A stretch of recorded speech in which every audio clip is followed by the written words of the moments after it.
നമസ്കാരം. നമ്മൾ ഇന്ന് തയ്യാറാക്കുന്നത് ഒരു അറബിക് ഡിഷാണ് ഫലാഫിൽ.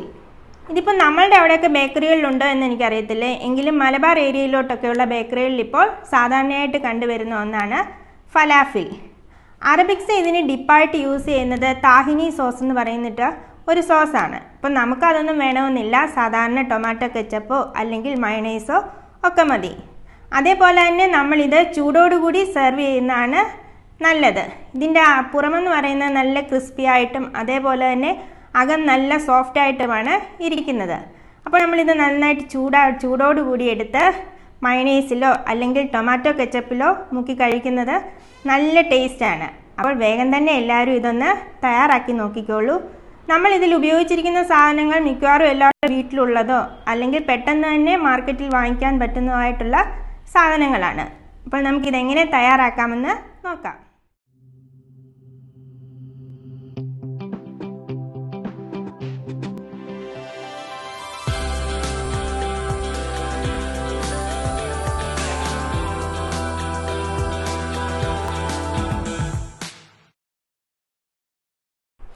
ഇതുണ്ടാക്കാൻ ആവശ്യമായിട്ട് വേണ്ടത് വെള്ളക്കടലയാണ്.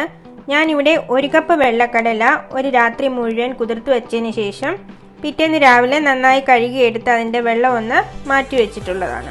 ആദ്യം നമുക്ക് ചെയ്യേണ്ടത് ആ കടലയൊന്ന് ഗ്രൈൻഡ് ചെയ്തെടുക്കണം. ഒരുപാട് ഗ്രൈൻഡ് ചെയ്തെടുക്കണ്ട. നിങ്ങളുടെ കയ്യിൽ ഫുഡ് പ്രോസസ്സർ ഉണ്ടെങ്കിൽ അതിൽ ചെയ്തെടുക്കുന്നതായിരിക്കും നല്ലത്, അല്ലെങ്കിൽ ഇതേപോലെ മിക്സിയുടെ ജാറിട്ട് ചെയ്യാം. ഇത് കുറച്ചുകൂടി ഗ്രൈൻഡ് ചെയ്യേണ്ടതുണ്ട്. അതിനു മുമ്പായിട്ട് നമുക്കിതിലേക്ക് കുറച്ച് വെജിറ്റബിൾസ് ചേർക്കണം. അതിനായിട്ട് ഞാനിവിടെ അരമുറി സവാള ചെറുതായിട്ട് അരിഞ്ഞതൊന്ന് ചേർക്കുന്നുണ്ട്. അതേപോലെ തന്നെ 3-4 അല്ലി വെളുത്തുള്ളി. പിന്നെ വേണ്ടത് ഇത് മല്ലിയിലയും പാഴ്സലിയും അതേപോലെ തന്നെ അല്പം പുതിനയിലയും കൂടെ ചെറുതായിട്ട് അരിഞ്ഞെടുത്തതാണ്. അതിൻ്റെ ഒരു മിക്സ്ചർ കൂടി നമുക്കിതിലേക്ക് ചേർത്തതിന് ശേഷം ഇതൊന്നുകൂടെ ഒന്ന് ഗ്രൈൻഡ് ചെയ്തെടുക്കാം.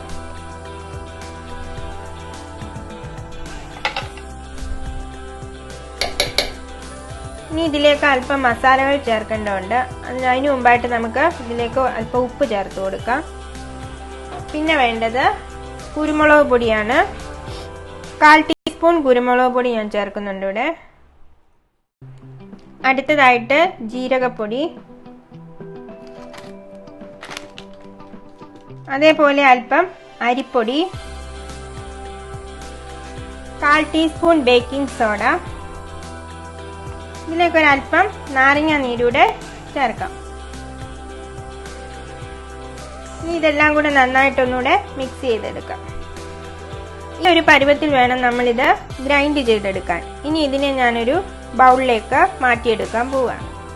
ഞാനിപ്പോൾ ഇതേപോലെ ഒരു കണ്ടെയ്നറിലേക്ക് മാറ്റിയിട്ടുണ്ട്. ഇനി ഇത് നന്നായി അടച്ചതിന് ശേഷം 1 മണിക്കൂറൊന്ന് ഫ്രിഡ്ജിൽ വെക്കണം. അതിനുശേഷം നമുക്കിത് ഫ്രൈ ചെയ്തെടുക്കാം.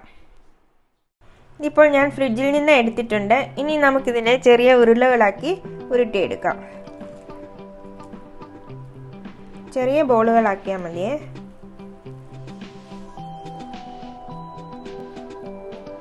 ഇതേപോലുള്ള ചെറിയ ബോളുകളാക്കി മാറ്റാം.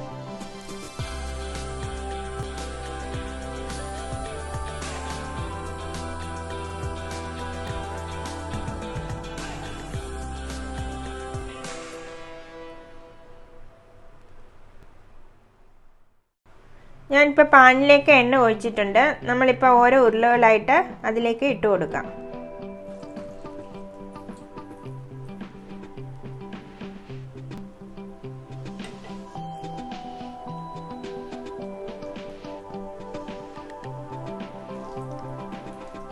തീ ഒരുപാട് കൂട്ടി ഇട്ട് കൊടുക്കരുത്, അപ്പം പുറം മാത്രം പെട്ടെന്ന് മൂത്തിട്ട് അകത്തോട്ട് വേവാതിരിക്കും.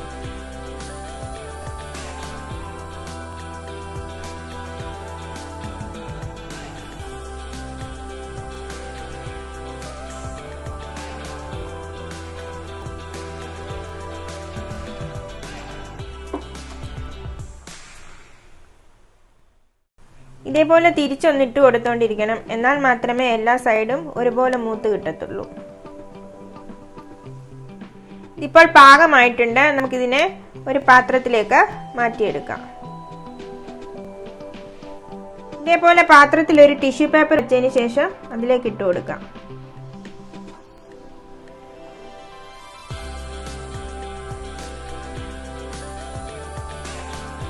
അറബിക് സ്നാക്കായ ഫലാഫൽ ഇപ്പോൾ റെഡി ആയിട്ടുണ്ട്. ഞാൻ ഇതിൽ ഒരെണ്ണം മുറിച്ച് കാണിക്കാം. ഇതേപോലെയാണ് ഇതിൻ്റെ ഉൾവശം ഇരിക്കുന്നത്. അപ്പോൾ ഇത് കുട്ടികൾക്കും അതേപോലെ മുതിർന്നവർക്കും എല്ലാവർക്കും ഇഷ്ടപ്പെടുന്ന ഒന്നാണ്. അപ്പോൾ വെള്ളക്കടല ഉണ്ടെങ്കിൽ എല്ലാവരും വേഗം തന്നെ ഒന്ന് ട്രൈ ചെയ്ത് നോക്കിക്കോളൂ. അതേപോലെ എൻ്റെ ഈ ചാനൽ സബ്സ്ക്രൈബ് ചെയ്തിട്ടില്ലാത്തവർ സബ്സ്ക്രൈബ് ചെയ്യാനും മറക്കരുത്.